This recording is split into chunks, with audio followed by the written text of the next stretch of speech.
সাহাবায়ে কেরাম রাদিয়াল্লাহু আনহুম আজমাইন তারা মসজিদের মধ্যে বসে একটা বিষয় নিয়ে কথোপকথন করছিলেন। তো নবী সাল্লাল্লাহু আলাইহি ওয়াসাল্লাম জিজ্ঞাসা করলেন যে তোমরা কি নিয়ে কথা বলছো, তোমরা কি নিয়ে কথোপকথন করছো? তখন সাহাবায়ে কেরাম রাদিয়াল্লাহু আনহুম তারা বলছেন যে আমরা কিয়ামতের আলামতগুলো নিয়ে কথা বলছিলাম। কি নিয়ে কথা বলছেন? কিয়ামতের আলামতগুলো নিয়ে সাহাবীরা কথা বলছেন। তো সাহাবীদের কিয়ামতের আলামত নিয়ে কথা বলার কি দরকার ছিল? তাদের সময় তো আর কিয়ামত হবে না। দরকার ছিল কি? সচেতনতা। তারা ফিতনায় নিজেরা যেন না পড়ে যান এই জন্য সতর্ক থাকতে চাইতেন। এই কারণেই ফিতনাময় পরিবেশ নিয়ে আলোচনা করতেন। তো নবী সাল্লাল্লাহু আলাইহি ওয়াসাল্লাম তখন বললেন, দেখো, যতদিন পর্যন্ত 10টা আলামত প্রকাশ হচ্ছে না ততদিন পর্যন্ত কিয়ামত হবে না। কয়টা আলামত? 10টা। নবী সাল্লাল্লাহু আলাইহি ওয়াসাল্লাম প্রথমে বললেন 2 নাম্বার হচ্ছে ইয়াজুজ এবং মাজুজ। এর আদম সন্তান পৃথিবীতে বের হবে এবং পুরো পৃথিবীটা ম্যাসাকার করে ছেড়ে দিবে। 4 দাব্বাতুল আরদ, অর্থাৎ পৃথিবীর ভিতরে একটা প্রাণী আছে, মাটি ফেরে এই প্রাণীটা বের হবে কিয়ামতের আগে আগে, এবং এই প্রাণীটা মানুষের সাথে কথাবার্তা বলবে, কথা বলতে পারা প্রাণী। এ যতক্ষণ বের হচ্ছে না কিয়ামত হবে না ইনশাআল্লাহ তাআলা। কটা বললাম? 4টা। 5 হচ্ছে দুখান বা ধোঁয়া। এই পুরো পৃথিবীর আকাশটা একটা নির্দিষ্ট সময় পর্যন্ত ধোঁয়ায় ছেয়ে যাবে এবং হতে পারে, আল্লাহু আলাম, হতে পারে যে সূর্যের আলো পৃথিবীতে পৌঁছাবে না, এমন ধোঁয়া হতে পারে। পুরো পৃথিবীটা ধোঁয়ায় ছেয়ে যাবে, যে সূরা দুখানের মধ্যেও বলা আছে। এটা 5। 6 নম্বরে নবী সাল্লাল্লাহু আলাইহি ওয়াসাল্লাম বলছেন যে একটা ভূমিকম্প হবে পৃথিবীর পূর্ব দিকে। পৃথিবীর পূর্ব দিক মানে এই যে ভারত, পাকিস্তান, বাংলাদেশ, শ্রীলঙ্কা, ইন্দোনেশিয়া, ঠিক আছে, এই সিঙ্গাপুর, এই যে কন্টিনেন্ট, মালয়েশিয়া, এটা পৃথিবীর পূর্ব দিক। এদিকে একটা ভূমিকম্প হবে। তারপরে 7 পৃথিবীর পশ্চিমে একটা ভূমিকম্প হবে। পশ্চিম মানে বোঝেন না? পশ্চিমা বিশ্ব না, সৌদি আরব, পশ্চিমা বিশ্ব, ব্রিটেন, ফ্রান্স, জার্মানি, তারপরে রাশিয়ান কন্টিনেন্ট, হ্যাঁ, ইউক্রেন, এইদিকে আপনার আমেরিকা, এই পুরো পশ্চিমা বিশ্ব, এখানে একটা ভূমিকম্প হবে বড়। এবং এগুলো এমন হবে যেগুলোতে ভূমি মাটিতে ধসে যাবে, মাটিতে ডুবে যাবে। ভূমিকম্প না, ভূমিধস।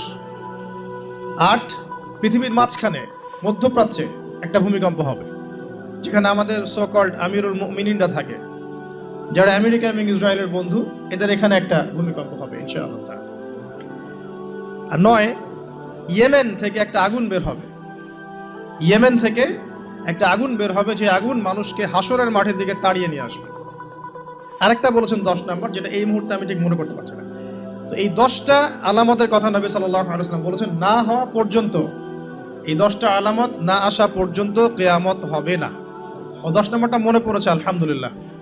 সূর্য উঠবে পশ্চিম দিক থেকে, সূর্য উঠবে পশ্চিম দিক থেকে, তাহলে আর সময় নাই, পৃথিবীর সময় শেষ।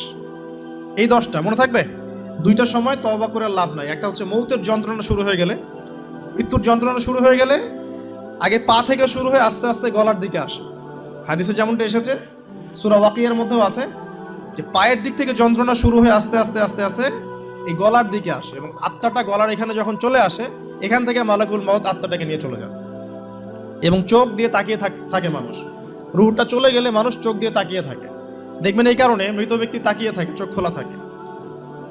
এবং তখন আসমান থেকে সিঁড়ি নামিয়ে দেওয়া হয়, ওই সিঁড়িতে করে আত্মা চলে যাচ্ছে, ও তাকিয়ে দেখে যে আত্মা চলে যাচ্ছে। এবং মানুষ মারা যাওয়ার পরে চোখ জীবিত থাকে অনেকক্ষণ। মেডিকেল সায়েন্স যারা পড়েছে তাদেরকে জিজ্ঞাসা করবে, মানুষ ডেড হয়ে গেলেও চোখ দেখবেন আরো কয়েক ঘন্টা, আরো নির্দিষ্ট একটা সময় পর্যন্ত চোখটা কিন্তু জীবিত থাকে। এই জন্যে চোখ বন্ধ করে দিতে হয়। যাই হোক, যেটা বলছিলাম, যে মৌতের যন্ত্রণা শুরু হয়ে গেলে তওবা করে লাভ নাই, তওবার দরজা বন্ধ। আর পশ্চিম দিক থেকে সূর্য উঠে গেলে তওবা করে লাভ নাই, তওবার দরজা। এরকম অনেক ফিতনা আছে যেগুলো থেকে মানুষ চাইলেও বাঁচতে পারছে না। আমরা হয়তো বাইরে দাড়ি টুপি পাগড়ি জুব্বা লাগিয়ে ঘুরছি ঠিকই, কিন্তু আমরা এরকম সামাজিক ফিতনাগুলো থেকে কেউই সেফ না। এই যে আপনাদের এলাকায় যে ফিতনাগুলো ছড়িয়ে পড়েছে, আস্তে আস্তে বাড়ছে না? এমন ফিতনা বেড়ে যাচ্ছে। এই জেনারেশনের কথা বলছে, এখনকার যারা হয়েছে তারা কিন্তু আগের জেনারেশন। এখন আমরা যাদের মানে জ্ঞানের আলোকে কথাগুলো বলছি, যাদের কাছে আমরা জ্ঞানের ক্ষেত্রে ঋণী, তারা কিন্তু সিনিয়র, প্রাচীন জ্ঞান নিয়ে আমরা কথা বলছি, আধুনিক কি দিতে পারছে না। তো এখানে একটা কথা বললাম আঘাত করার জন্য বলি নাই, বিবেকে নাড়া দেওয়ার জন্য বলছি যে পড়াশোনার কোনো বিকল্প নাই। এভাবে ফ্যান্টাসি দিয়ে আবেগ দিয়ে দিন ইসলামের কোনো উপকার হবে না, আদতে হয়ও নাই, হবেও না। কনস্ট্রাকটিভ কিছু কাজের দরকার আছে। তো যেটা বলছিলাম, আপনাকে সারা ওয়ার্ল্ড রুল করতে হলে প্রথমত আপনার স্টেট লাগবে, স্টেট ওরা কায়েম করে ফেলেছে। আপনার স্টেটের রাষ্ট্রের সার্বভৌমত্ব দরকার আছে, এটাও ওদের হয়ে গেছে। আপনার সারা ওয়ার্ল্ডকে রুল করতে হলে সারা বিশ্বের ইকোনমিক সিস্টেম, অর্থনীতি নিয়ন্ত্রণ করতে হবে, তারা সেটা করেছে। ওয়ার্ল্ড ব্যাংকের মাধ্যমে করছে, IMF এর মাধ্যমে করছে, আরও বিভিন্ন সংস্থার মধ্য দিয়ে তারা ওয়ার্ল্ডের ইকোনমিক সিস্টেমটাকে নিয়ন্ত্রণ করে ফেলেছে। আপনি এর বাইরে যেতেই পারবেন না, এমনভাবে নিয়ন্ত্রণ করে ফেলেছে আপনি এর বাইরে যেতেই পারবেন না। এবং আরও কি দরকার? ম্যান পাওয়ার, জনসমষ্টি দরকার। এই জনসমষ্টির জন্য তারা ইউনাইটেড নেশনস ফর্ম করে ফেলেছে। আপনি ইউনাইটেড নেশনসের বাইরে যেতেই পারবেন, কেউ পারবে না। এখনকার এই রাষ্ট্রের, এই বিশ্বের কারো পক্ষে সম্ভব না। এর বাইরে গিয়ে কিছু করা কারো পক্ষে সম্ভব না, করতে গেলেই শেষ করে ফেলাবে। আর কি দরকার? আপনার সারা ওয়ার্ল্ডের মিডিয়া প্রযুক্তি নিয়ন্ত্রণ করতে হবে। মিডিয়া নিয়ন্ত্রণে না থাকলে আপনি ইসলামকে আর মৌলবাদী সন্ত্রাসী ধর্ম বলে প্রচার করতে পারবেন না। তো মিডিয়া নিয়ন্ত্রণ করতে হবে। মিডিয়া অলরেডি নিয়ন্ত্রিত, ওদের সমস্ত বড় বড় মিডিয়া ওদের হাতেই। আর কি লাগবে আপনার? টেকনোলজি। এই যে আপনি গুগল চালান, অ্যাপেল ইউজ করেন, এইটা ওইটা করেন, ফেসবুকিং, ইউটিউব, সব কিছু ওদেরই। আর আমরা মনে করি ফেসবুকের মধ্যে দিয়ে আমরা দিন কায়েম করে ফেলাবো একেবারে। কারণ বিগত 1400 বছরে কিন্তু আমাদের অবস্থা এমন ছিল না। ওমর রাদিয়াল্লাহু আনহুর যুগে আমাদের অবস্থা এমন ছিল, আবু বকর সিদ্দিকের যুগে এমন ছিল, তারপরে আপনার উসমান আলী রাদিয়াল্লাহু আনহুমা তাদের যুগে কি আমাদের অবস্থা এমন ছিল? 4 খলিফার যুগ ছিল প্রায় 30 বছর। কত বছর? 30 বছর। 30 বছর ইসলামী খেলাফত চলেছে। তার আগে নবী সাল্লাল্লাহু আলাইহি ওয়াসাল্লাম 23 বছরে সমাজ সংস্কার করেছে। ওই 23 বছর যদি ধরি, পরের 30 বছর এখানে কিন্তু ইসলামের জয় জয়কার। 4 খলিফার পরেও উমাইয়ারা শাসন এসেছে। কারা আসছে? উমাইয়ারা শাসন করেছে প্রায় 80 থেকে 90 বছর বা 92 বছর। এই 92 বছরেও কিন্তু মুসলিমদের অবস্থা এমন ছিল না। ছিল? কথা বুঝতে পারছেন না? ছিল না। তারপরে শাসন এসেছে আব্বাসীয়রা শাসন করেছে প্রায় 550 বছর। কত বছর? কথা বলেন। প্রায় 550 বছর। এই 550 বছরেও মুসলিমদের অবস্থা এমন ছিল না যেমনটা এখন আজকে আছে। তারপরে ফাতিমি খেলাফত গিয়েছে, তুলুনি খেলাফত গিয়েছে, এদিকে মামলুকদের শাসন গিয়েছে, কর্ডোভার ইসলামিক খেলাফত গিয়েছে, মোগলরা চলে গেছে, উসমানীয়রা চলে গেছে। মুসলিমদের অবস্থা কিন্তু এমন ছিল না। এই হিস্ট্রিগুলো কয়জন জানো? এই 1400 বছর ইসলামের হিস্ট্রিগুলো কয়জন জানো? এই 1400 বছরে আমাদের অবস্থা কিন্তু এমন ছিল না। এখন বর্তমান সিচুয়েশন আর এই 1400 বছরের সিচুয়েশনকে আমরা মিলাতে পারছি না। পারছি না। করণীয় কি আপনার? কেন হলো এই অবস্থা? মানে কি করতে হতো বা কি করা উচিত? কেন হলো এই অবস্থা? মোটা দাগে কয়েকটা কথা হচ্ছে, আমরা বেশিরভাগই ইল্লা মাশা আল্লাহ, আমরা বেশিরভাগই কোরআন এবং সুন্নাহ থেকে দূরে সরে আসছি, 1 নাম্বার। 2 নাম্বার, আমরা বেশিরভাগই আমলের দিকে জোর যতটা না দিয়েছি, ইলম অর্জন, জ্ঞান অর্জনের দিকে অত বেশি জোর দেইনি। কথা বুঝতে পারছেন না মনে হয়? আমরা আমলের দিকে জোর দিচ্ছি না এমন না, আমল করতে চাই আমরা খুব, কিন্তু কোরআন সুন্নাহর গভীর জ্ঞান অর্জন করা এবং সমসাময়িক বিশ্বের জ্ঞানগুলো অর্জন করার দিকে আমরা কিন্তু খুব একটা ফোকাস করছি না। অনেকে তো এখন পর্যন্ত এই যুগে এসেও জেনারেল শিক্ষাকে স্বীকৃতি দিচ্ছেন না। এই শিক্ষাটার দরকার আছে, কোরআন সুন্নাহর সাথে এই শিক্ষাটা অর্জন করলে বিশ্বকে এগিয়ে নেওয়া যাবে, আমরা তো স্বীকৃতি দিচ্ছি না। ইংরেজি শিখলে এখনও অনেকের চুলকানি হচ্ছে, না দরকার নাই, ম্যাথামেটিক্সের দরকার নাই, সায়েন্সের দরকার নাই, আইসিটির দরকার নাই, হ্যাঁ, আন্তর্জাতিক বিশ্ব সম্পর্কে জানার দরকার নাই। এগুলো কিন্তু আমরা এখনও ঢুকাচ্ছি না, ঢুকালেও খুব লো স্কেলে, যেটাতে খুব একটা কাজ হচ্ছে না। দেখেন, আমরা আমলের দিকে খুব ফোকাস করেছি ঠিকই, কিন্তু পরিপূর্ণ জ্ঞান অর্জনে কনস্ট্রাকটিভ সিলেবাসের দিকে আমরা কিন্তু সবাই ফোকাস করি নাই। বিগত 100 বছর আমরা পিছিয়ে আসছি এখানে। আবার যারা জেনারেল লাইনে পড়েছি আমরা বেশিরভাগ, তারা মাশাআল্লাহ 20-25 বছর পড়েছি, এখানে আবার আমরা ইসলামটা পাই নাই। এখানে ইসলাম থেকে আমরা আবার সরে আসছি। আমরা অনেক কিছু শিখেছি, ডক্টর হয়েছি, ইঞ্জিনিয়ার হয়েছি, পলিটিশিয়ান হয়েছি, ইকোনমিস্ট হয়েছি, কিন্তু ইসলামিক বেসিক জিনিস জানি না। অজুর ফরজ জানি না, নামাজের ফরজ, ওয়াজিব, সুন্নাত, মোস্তাহাব জানি না, আছে না? ফরজ গোসল কেমন করে করতে হয় সেটাও আমরা বুঝতে পারছি না, জানি না অনেকেই। পরে যখন হেদায়েত আসে তখন আবার পড়াশোনা শুরু করি, তখন জানি। সিলেবাস ওয়াইজ আপনি পাচ্ছেন না। এখানে জ্ঞানের একটা দৈন্যতা আছে না, মেরুকরণ আছে না, এই জ্ঞানের মেরুকরণ হচ্ছে দায়ী, প্রথম কথা। তারপরে হচ্ছে কোরআন সুন্নাহ থেকে সরে আসা, 2 নাম্বার। 3 নাম্বার, আমল করেছে ঠিকই, কিন্তু পরিপূর্ণ আমলে আমরা বিশ্বাসী না অনেকেই। হ্যাঁ, যে আমলগুলো করলে কোনো সমস্যা হয় না সেগুলো করছি ঠিকই, যে আমলগুলো করলে সমস্যা হবে সেগুলো আবার করতে চাই না। কিরকম? নামাজ পড়লে কোনো সমস্যা নাই, আপনি নামাজ পড়বেন, তাসবিহ তাহলিল করবেন, হ্যাঁ আপনি সময় লাগাবেন, ওকে ফাইন। কিন্তু সুদ নিয়ে কথা বললে বা সুদের এগেনস্টে কিছু করলে প্রবলেম, আপনি করতে যাচ্ছেন না। ওটা নিয়ে লেকচার দিলে আপনার চাকরি থাকবে না, আপনার ইমামতি থাকবে না। হ্যাঁ, আপনি স্টেজে উঠছেন, মাহফিল কমিটি কানে কানে বলে দিচ্ছে যে এখানে ভাই অনেক সুদখোর আছে, সুদ নিয়ে কথা বলা যাবে না, এখানে ভাই অমুক আছে, ভাই এগুলো নিয়ে কথা বলা যাবে না। হ্যাঁ, আমাদের মাহফিলে যিনি দান করেছেন উনি আবার অনেক বড় তামাকের ব্যবসায়ী, তামাক নিয়ে কথা বলেন যাই বলে। এই যে পরিপূর্ণ যে আমল, মানে ইসলামের পরিপূর্ণতা আমি আমল করব, পারি না পারি আগে বিশ্বাস তো করবো যে হ্যাঁ পরিপূর্ণটাই ইসলাম। এখন পারছি না সেটা আলাদা বিষয়। এখান থেকে আমরা অনেকে সরে আসছি। আর কি দেখেন, আমরা কিন্তু আদর্শ পরিবারটা গড়তে অনেকে ব্যর্থ হয়েছি। 4 নাম্বার। 5 নাম্বার, পরিবারের একজন নামাজ পড়ে, বাকিরা পর্দা নাই, নামাজ নাই, খেয়ালও নাই আমাদের অনেক। আবার দেখবেন আমাদের মা বোনদের পর্দা শিথিলতা করে দিয়েছি আমরা, সব জায়গায় উন্মুক্ত হয়ে ঘুরছে। তার চেয়ে বড় কথা, আমরা কিন্তু অনেকে আবার হারাম রিজিকে ঢুকে গেছি। রিজিকের ক্ষেত্রে আমরা হালাল হারামে পরোয়া করছি না, সুদ ঘুষ জেনা ব্যভিচার সবখানেই আছি আমরা, দুর্নীতি সব জায়গায় আছে। এই আর কি কারণ। সবচেয়ে বড় কথা, ইউনাইটেড নেশনসটা, মানে আমাদের মুসলিম উম্মার ইউনিটিটা নষ্ট হয়ে গেছে। সবাই বাহ্যিকভাবে যদি বলি আমরা সবাই ভাই ভাই, কিন্তু আপোষে আমরা আসলে হিংসাত্মক মনোভাব মানে পোষণ করছি, বোধ পলিটিক্যালি এবং ধর্মতাত্ত্বিকভাবে। দেখবেন এই যে সিজন আসবে, ইলেকশনের সিজন, নিজের ভাই, আপন ভাই ভাই মারামারি করবে, উভয় মুসলিম, ওই ভাই মুসলিম, এক্স, এই ভাই ওয়াই, এও মুসলিম, এক্স ওয়াই মারামারি করে, দুজনে মুসলিম। দুনিয়ার জন্য, দুনিয়ার একটা ক্ষমতার জন্য উভয় ভাই ডেমোক্রেটিক পদ্ধতি থেকে মারামারি করে জীবন শেষ। অথচ দুইজনই আমার ভাই, দুইজন মরলে জানাজা পড়বো, তাই না? দুইজনই মুসলিম, আমরা চাবো দুজনে জান্নাতে যাক। একইভাবে ধর্মের দিকে দেখবেন, 2টা মুসলিম দল এই রক্ত মাংস খাওয়াখাওয়ি করছে, 2টা মুসলিম বক্তা একজন একজনকে কামড়াকামড়ি করছে, 2টা মুসলিম মানে মানহাজের মানুষ উভয় একে অপরকে কাদা ছড়াছড়ি করছে। এই যে ছোট মানসিকতা, মানে কি বলবো, যে মিন মাইন্ডেড সাইকোলজি, এটা আমাদের উম্মার ভাঙনের জন্য অনেকটা দায়ী আর কি। আমরা লিবারেল হতে পারি নাই, উদার হতে পারছি না, সবাইকে ভাই মনে করতে পারছি না, সবার কল্যাণকামী হওয়ার মানসিকতাটা হারিয়ে যাচ্ছে। এই জিনিসগুলো আমাদের পিছিয়ে পড়ার অন্যতম কারণ হয়ে দাঁড়িয়েছিল আর কি। আর পলিটিক্যাল ইস্যুগুলো তো বাদ, কারণ আমরা তো ওই লেভেলে যাই নাই। এখন তো ইসলামিকভাবে ওইটা সব জায়গায় ইম্পোজ করা হয় নাই, এই কারণে আপনি ওয়ার্ল্ড অ্যাফেয়ার্সে গিয়ে ইসলাম নিয়ে কথা বলতে পারছেন না। তো অনেকগুলো কারণেই আমরা পিছিয়ে পড়েছি। এই কারণগুলো কীভাবে সলভ করা দরকার সেটা আপনারা আরও ভালো বুঝতে পারছেন। জ্ঞান অর্জনের দরকার আছে, এখন আমল বাড়িয়ে দেওয়ার দরকার আছে, আদর্শ পরিবারের প্রয়োজন আছে, হালাল রিজিকের প্রয়োজন আছে, পর্দায় চলে আসার দরকার আছে, আমাদের আগামী প্রজন্মকে মানুষ করার দরকার আছে, উম্মার ঐক্যবদ্ধতার পিছনে কাজ করার দরকার আছে, এবং ইসলামের বিরুদ্ধে যে বিভ্রান্ত মতবাদগুলা, এগুলোর বিপক্ষে দালিলিক জবাব দেওয়ার প্রয়োজন আছে। এভাবে কিন্তু আমরা আবারও ওই নতুন জায়গায় আসতে পারবো ইনশাল্লাহ। আমি হতাশাবাদীদের অন্তর্ভুক্ত নই, আমি ব্যক্তিগতভাবে, এবং এই উম্মাহ কখনো হতাশ হবে না ইনশাল্লাহ। কারণ নবী সাল্লাল্লাহু আলাইহি ওয়াসাল্লাম মাত্র 23 বছরের মধ্যে যদি আইয়ামে জাহিলিয়াতকে পরিবর্তন করে ফেলতে পারেন, তাহলে সেই আল্লাহ যদি জীবিত থাকেন, সেই নবীর সুন্নাহ যদি জীবিত থাকে, এবং সেই কোরআন যদি আমাদের হাতে থাকে, আজকেও সম্ভব সারা ওয়ার্ল্ডের প্রেক্ষাপট পরিবর্তন করা। আমরা বড় স্বপ্ন দেখতে চাই, ছোট স্বপ্ন দেখবেন কেন, বড় স্বপ্ন দেখবেন। এই স্বপ্নের উপর দাঁড়িয়েই তো ইনশাআল্লাহ ইমাম মাহদী এই বিশ্বে ইসলাম প্রতিষ্ঠা করবেন না? তিনি কেমন করে করবেন? তিনি তো একা, কেমন করে করবেন? নিঃসন্দেহে তার কিছু মানুষ থাকবে যারা তার মতো করে চিন্তা করে, যারা পরিপূর্ণ ইসলাম পালনে নিজেকে উৎসর্গ করতেও প্রস্তুত থাকবে।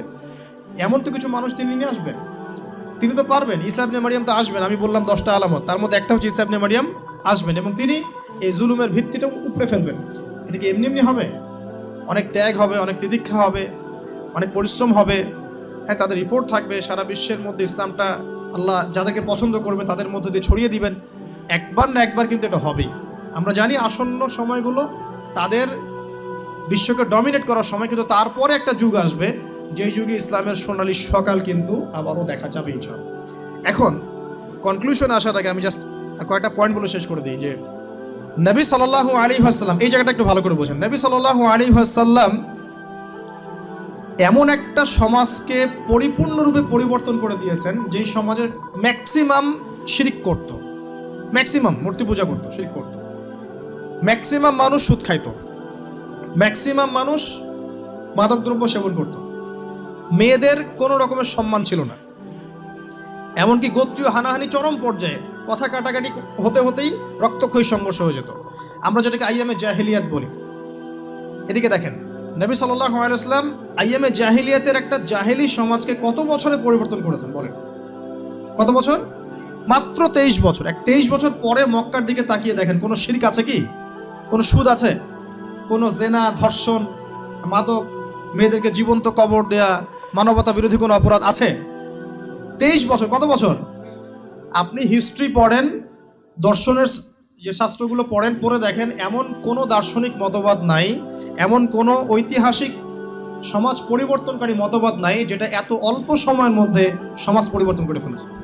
আমি চ্যালেঞ্জ করলাম। আমি নিজে পড়েছি হিস্ট্রি, আপনি পড়েন। আমরা ফিলোসফি পড়েছি, আপনি পড়েন। যে কোনো সভ্যতার কথা বলেন, ওই মার্ক্সীয় সভ্যতার কথা বলেন, আপনি ইতালির সভ্যতা বলেন, ব্যাবিলনের কথা বলেন, চাইনিজ বলেন, রোমকদের বলেন, কোনো সভ্যতাই মাত্র 23 বছরের ব্যবধানে সমাজ পরিবর্তন করতে পারেনি। নবী সাল্লাল্লাহু আলাইহি ওয়াসাল্লাম 23 বছরের ব্যবধানে শুধু সমাজই পরিবর্তন করেন নাই, পুরো আরবের প্ল্যাটফর্ম চেঞ্জ করে দিয়েছেন। এবং তার উপর দাঁড়িয়ে প্রায় 1400 বছর মুসলিমরা সারা বিশ্ব শাসন করেছে। কথা বুঝতে পারছেন না? এখন যারা নবী সাল্লাল্লাহু আলাইহি ওয়াসাল্লামের পরেও নবুয়ত দাবি করছে, আমার পয়েন্টটা এখানে, তাদের মধ্যে কয়জন 23 বছরে সারা বিশ্ব চেঞ্জ করে ফেলছে বলেন? আছে একজন? এটাই প্রমাণ হয়, এটা একটা প্রমাণ যে এরা মিথ্যা, নবী সাল্লাল্লাহু আলাইহি ওয়াসাল্লাম সত্য। কারণ নবী সাল্লাল্লাহু আলাইহি ওয়াসাল্লাম মাত্র 23 বছরে যা করে দেখিয়েছেন, তারা শত শত বছর কাজ করে পারেনি। এতে প্রমাণ হচ্ছে যে আল্লাহ রাব্বুল আলামিনের পক্ষ থেকে নির্বাচিত নবী ছিলেন মুহাম্মদ সাল্লাল্লাহু আলাইহি ওয়াসাল্লাম, এবং তারা আল্লাহর পক্ষ থেকে নির্বাচিত মানুষ নন। যদি হতো তাহলে তাদের আদর্শ সারা বিশ্বে ছড়িয়ে পড়তো এবং সারা বিশ্ব তারা শাসন করতো। করতে পেরেছে? পারে না, ইনশাআল্লাহ পারবেও না। আরো প্রমাণ দেখেন। 2, নবী সাল্লাল্লাহু আলাইহি ওয়াসাল্লামের কাছে এমন একটা কিতাব নাজিল হয়েছে যে কিতাবের এক একটা অক্ষর হচ্ছে মুজিজা, আল কোরআন, তাই না? কোরআনকে কেউ যদি কবিতার বই মনে করে, দেখবেন কোরআন কবিতার মতো লাগছে। আর রহমান আল্লামাল কোরআন খালাকাল ইনসান, ছন্দ আছে না? কোরআনকে কেউ যদি উপন্যাসের বই মনে করে, দেখবেন উপন্যাসের মতো লাগছে। সূরা ইউসুফ পড়ে দেখেন, উপন্যাস, আহসানুল কাসাস। কোরআনকে কেউ যদি সায়েন্সের বই মনে করে, দেখবেন সায়েন্স দিয়ে ভর্তি।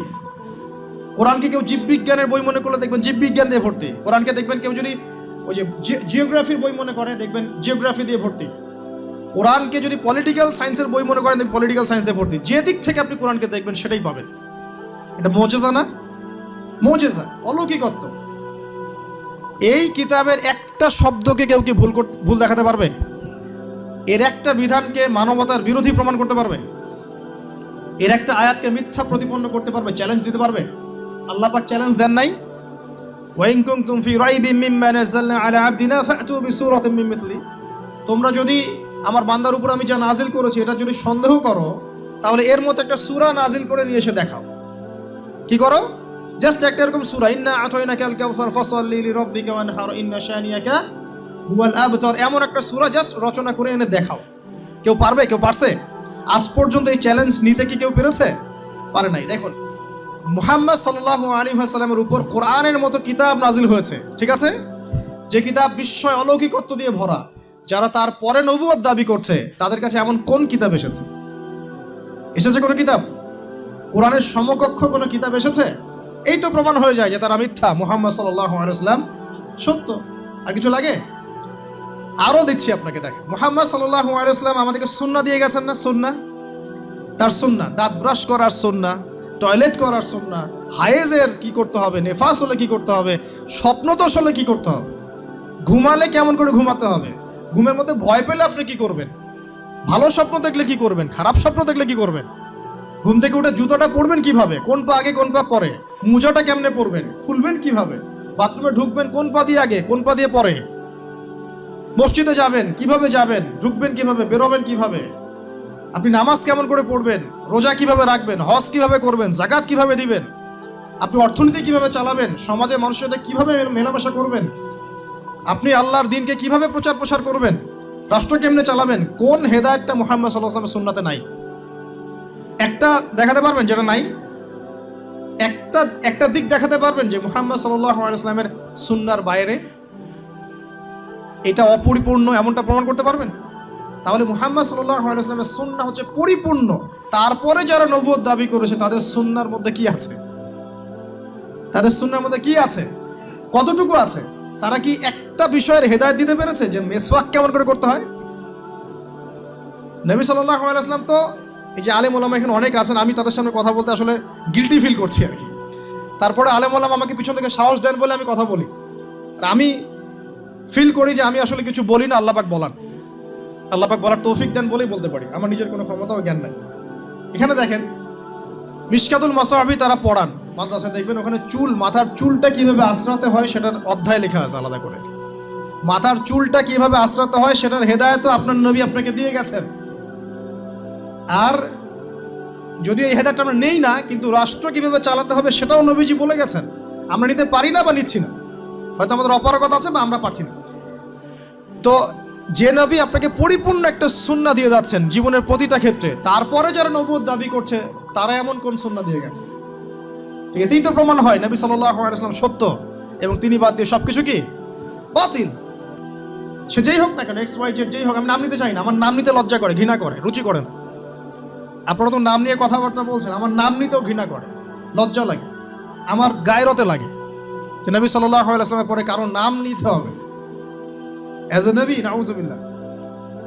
আরো আপনাকে দেখাচ্ছি, দেখুন পরিপূর্ণ জীবন বিধান। আল্লাহ পাক বলেননি যে এই দিন ইসলাম একটা পরিপূর্ণ জীবন বিধান? সূরা মাইদা 3 নম্বর আয়াত পড়ে দেখেন, আল-ইয়াউমা আকমালতু লাকুম দীনাকুম ওয়া আতমামতু আলাইকুম নি'মাতি ওয়া রাদিতু লাকুমুল ইসলাম দীনান। সূরা মাইদার 3 নম্বর আয়াত। এখানে আপনি দেখবেন বিদায় হজের সময় নাজিল হচ্ছে আয়াতটা।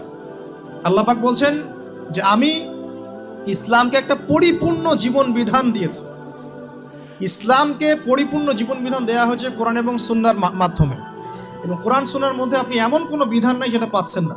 মুহাম্মদ সাল্লাল্লাহু আলাইহি ওয়াসাল্লাম ছাড়া এমন কোন ব্যক্তি আছে যাকে এমন একটা পূর্ণাঙ্গ শরীয়ত দেওয়া হয়েছে? আছে?